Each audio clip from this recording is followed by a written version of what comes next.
History Through Stories, Episode 1, The Great Fire of London premiered Wednesday, June 4th. Don't miss it.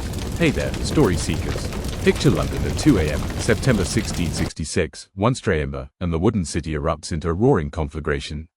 Want the full tale, and the meaning behind that fiery word? Stick around for our Great Fire of London story. You'll stand beside Samuel Pepys as he smells smouldering pitch in the wind, watch Farriner's bakery ignite, and feel St. Paul's collapse in molten lead. Master these words in context, not flashcards.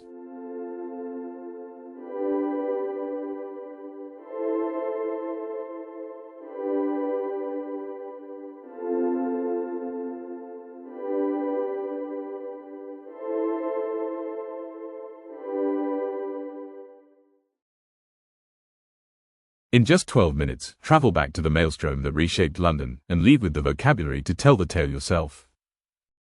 Subscribe now. Our full 12-minute story premieres next Wednesday, June 4th.